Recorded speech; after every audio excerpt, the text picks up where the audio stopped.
gargaaru diina dhufaa kan na gargaaru. Inni na fuudhu diina dhufaa inni na fuudhu. Inni na fuudhu diina dhufaa inni na fuudhu.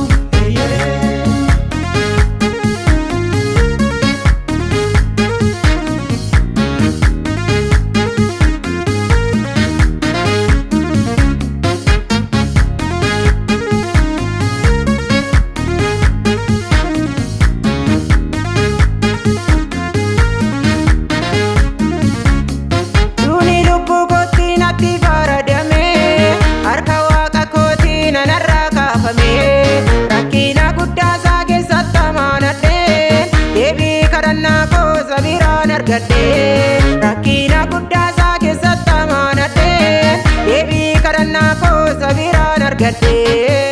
Amaanachuu koosaa gatii guddaa qabu inni koynaaffaadhaan na harkatti qabu. Ani immoo kaachuu koo ittuu manfufaa inni na gargaaru waaqarraa dhufa.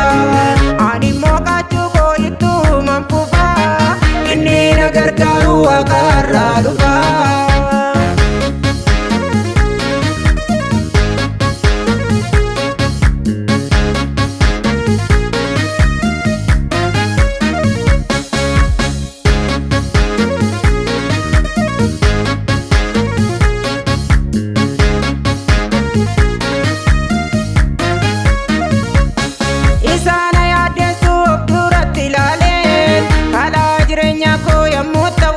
Gooftaa koo manadheen harka koo bal'isee isaan yaaddeessu anarraa deebisee. Gooftaa koo manadheen harka koo bal'isee isaan yaaddeessu anarraa deebisee.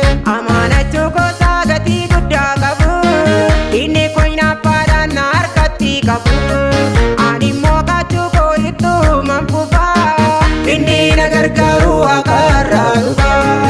Ani immoo kaachuu koo ittuu manfufaa inni na gargaaru waaqa.